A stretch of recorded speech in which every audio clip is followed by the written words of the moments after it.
কতক্ষণ চালাবো? আচ্ছা আচ্ছা, মৃত ব্যক্তির নিকট আত্মীয় যেমন মা বাবা ভাই বোন সন্তানরা যদি মৃত ব্যক্তির নামে সাদাকায়ে জারিয়া দান খয়রাত দোয়া দরুদ পড়ে দেন বা করেন তাহলে কি তার সওয়াব মৃত ব্যক্তি পাবে? মৃত ব্যক্তিকে সওয়াব দেওয়ার উদ্দেশ্যে কি গরিব খাওয়ানো বিদআত? মৃত ব্যক্তির জন্য আমাদের সওয়াব পাঠানোর সুযোগ আছে। সাদাকায়ে জারিয়া যেমন তার নামে যদি কোনো কিছু ওয়াকফ করি, দান খয়রাত করি, এটা সওয়াব সে পাবে তার পক্ষ থেকে যদি এই দান খয়রাত সাদাকাটা করা হয় বা ওয়াকফটা করা হয়। দোয়া পড়লে হবে, কিন্তু দুরুদ না। দুরুদ তো আপনি রাসূল সাল্লাল্লাহু আলাইহি ওয়াসাল্লামের উপর পড়ছেন, তো দুরুদটা ওনার কাছে যাবে কি জন্য? পড়ছেন আপনি, তাহলে পড়ার সওয়াবটা আপনি পাবেন। আর দুরুদের যেহেতু রাসূল সাল্লাল্লাহু আলাইহি ওয়াসাল্লামের উপর সালাত এবং সালাম প্রেরণ করছি, অতএব তার বেনিফিট রাসূল সাল্লাল্লাহু আলাইহি ওয়াসাল্লাম পাবেন, আর পড়ার বেনিফিটটা আপনি পাবেন, তিনি পাবেন না। তিনি পাবেন তার জন্য যে দোয়াগুলো আমরা করছি। তেলাওয়াতের ক্ষেত্রে একই কথা, মানে আসলে যেই হাদিসগুলোতে রাসূল সাল্লাল্লাহু আলাইহি ওয়াসাল্লাম আমাদেরকে স্পষ্ট করে বলে দিয়েছেন যে মৃত ব্যক্তিদের কি কি উপকার জীবিতরা পৌঁছাবে, তার বাইরে আর কোনো আমলকে ওটার উপর কিয়াস করে মৃত ব্যক্তি পাবে এটা বলা যাবে না। যেমন সালাত, আমি নামাজ পড়ছি, যদি সওয়াবটা বকশে দেই তাহলে কি মৃত ব্যক্তি পাবে? এর কোনো দলিল নাই, পাবে না। এটাই হচ্ছে শুদ্ধ কথা। যদি ওলামাদের কেউ কেউ বলেছেন আমি তেলাওয়াত করে যদি বকশে দেই তাহলে কি পাবে? পাবে না। এটা হচ্ছে শুদ্ধ কথা। যদি ওলামাদের কেউ কেউ মনে করেন যে না, যেহেতু অন্য সওয়াব যায়, তাহলে সওয়াব যাওয়ার একটা পথ যখন হয়েছে তাহলে এটাও তো একই ধরনের সওয়াবের কাজ, এগুলো হচ্ছে তাদের ডিডাকশন এবং কিয়াস। ইবাদতের ক্ষেত্রে এভাবে মন গড়া কিয়াসের কোনো স্থান নাই। ইবাদতের ক্ষেত্রে পুরোটাই তাওকিফি, ওহী নির্ভর কথা বলবেন, ওহী নির্ভর কনসেপ্ট, ওহী নির্ভর আমল, এর বাইরে আর কোনো আমল নাই, ব্যাস। আর মৃত ব্যক্তির পক্ষ থেকে আপনি হজ করতে পারেন, এটা কেউ কেউ বলেছেন যদি ওসিয়ত করে, কিন্তু অধিকাংশ ওলামাদেরকে আমরা দেখেছি ওসিয়ত ছাড়াও তার পক্ষ থেকে নফল হজও করতে পারেন, ওমরাও করতে পারেন, বিশেষ করে যখন তিনি আগে না করে থাকেন, এই সমস্ত ক্ষেত্রে। এছাড়া গরিবদেরকে যদি কোনো বেনিফিট পৌঁছান, খাওয়ানোটা তো সাদাকার মধ্যে পড়ে, কিন্তু আয়োজন করে কুলখানি, এগুলো তো আবার সুন্নাতে ফেরাউন বলা হয়, এগুলোকে ফেরাউনের সুন্নাত, তো এগুলো করা যাবে না। আপনি কোনো গরিবদেরকে খাওয়ান, আনুষ্ঠানিকভাবে খাওয়ানোর দরকার কি? মানে ফেরাউনের স্টাইলে তো খাওয়ানোর দরকার নেই। আমাদের নবী সাল্লাল্লাহু আলাইহি ওয়াসাল্লামের স্টাইল অথবা ভালো লোকদের স্টাইল আমরা দেখি, একজন গরিব লোক, তার বাসায় খাবার নাই, আপনি তার বাসায় খাবার দিয়ে আসেন, গোপনেই দিয়ে আসেন, কেউ জানার দরকার আছে?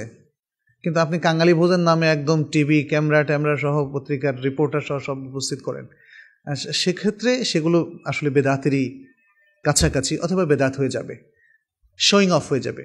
যদি সরাসরি মানে সবের কাজ যেহেতু বেদাত হয়ে যাওয়ার সম্ভাবনা এখানে বেশি। আবার রিয়াও, মানুষকে দেখাচ্ছেন আপনি, রিয়া কিন্তু যে কোনো আমলকে বাতিল করে দেয়, যে কোনো বড় আমল ছোট আমল সব কিছুকে বাতিল করে দেয়। তো মৃত ব্যক্তির নামে কোরবানি দেয়াটা শুদ্ধ, তবে এটাকে সুন্নতে পরিণত করা যাবে না।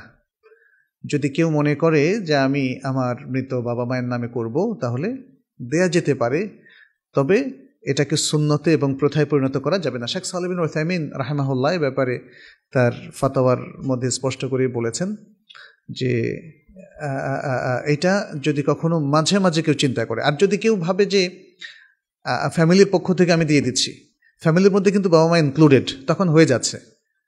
যেহেতু আবু আইয়ুব আনসারী রাদিয়াল্লাহু তাআলা হাদিসে এটা স্পষ্ট যে রাসূল সাল্লাল্লাহু আলাইহি ওয়াসাল্লামের যুগে আমরা একটা পরিবারের পক্ষ থেকে একটাই কুরবানি করতাম। তো এই কুরবানির দ্বারা ওই ফ্যামিলির সবার পক্ষ থেকে হয়ে যাচ্ছে, তারা জীবিত থাকুক বা মৃত থাকুক। যদিও সেখানে বকরির কথা এসেছে, কিন্তু যেহেতু বকরির পরিবর্তে এক ভাগ উট অথবা এক ভাগ গরু থেকে কোরবানি দেওয়া যায়, তাহলে সেটাও এক ভাগ মানে একটা বকরির জবে করার সমান। অতএব বিশুদ্ধ মত হচ্ছে সেক্ষেত্রেও এনাফ, একটা ফ্যামিলির পক্ষ থেকে একটা কোরবানি বা এক ভাগ কোরবানি এনাফ।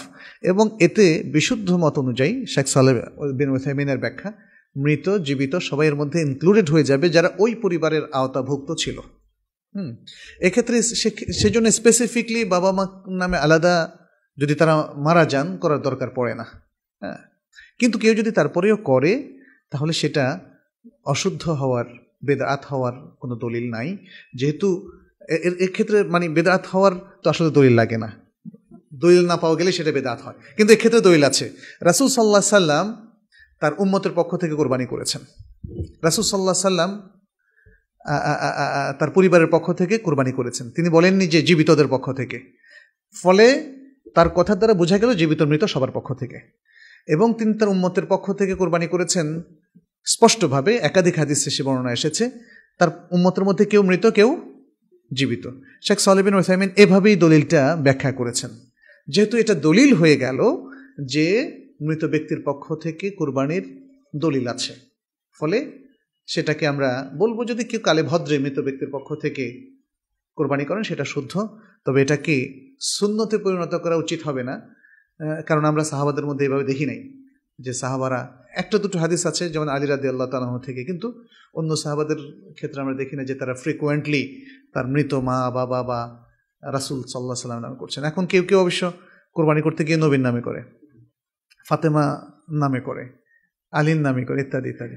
এগুলো সম্ভবত শিয়াদের থেকে তারা অনুসরণ করছে, কারণ ফাতেমা ওনাকে স্পেশালি কেন খাস করলো ইত্যাদি। তো এইভাবে করার কোনো আসল নাই।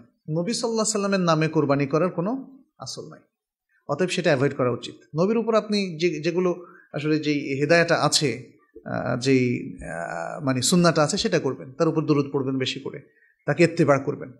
নবী সাল্লাল্লাহু আলাইহি সাল্লামের সবচেয়ে বেশি মানে অনুসরণ করা হয় তাকে ইত্তেবা করার মধ্য দিয়ে। তাকে ইত্তেবা করলে মুসলিম জাতি উপকৃত হবে, আপনি উপকৃত হবেন, সমাজ উপকৃত হবে। তো আমরা আজকে এই পর্যন্তই রাখছি। আল্লাহর কাছে দোয়া করি তিনি যেন আমাদের সকলকে শরিয়ার জ্ঞান লাভ করার তৌফিক দেন, শরিয়ার বুঝ দেন এবং শরিয়াকে পুরোপুরি ইমপ্লিমেন্ট করার তৌফিক দেন। আমরা আমাদের যতটুকু সাধ্য আছে সে অনুযায়ী আমাদের ব্যক্তি, পরিবার এবং সমাজে আমরা ব্যাপকভাবে শরিয়াকে যেন ইমপ্লিমেন্ট করতে পারি, বাস্তবায়িত করতে পারি, সে তৌফিক দেন। আল্লাহ তাআলা আমাদের সুন্দর প্রচেষ্টাগুলো কবুল করেন। যারা আয়োজন করেছেন আল্লাহ তাআলা তাদের তৌফিক আরও বাড়িয়ে দেন। এবং আপনাদের প্রতি আহ্বান থাকবে যে আপনারা আপনাদের পরিচিত মহলে আরও যারা আছেন তাদেরকেও এই ধরনের বৈঠকগুলোতে আহ্বান করবেন। আল্লাহ তাআলা আমাদের আপনাদের সবার আমলগুলোকে কবুল করুন, বরকত দিন, ঈমান বাড়িয়ে দিন। হাদা ওয়া সাল্লাল্লাহু সাল্লাম আলা নবিয়িনা মুহাম্মদ ওয়া আলা আলিহি ওয়া আসহাবিহি আজমাইন। আসসালামু আলাইকুম ওয়া রাহমাতুল্লাহি ওয়া বারাকাতুহু।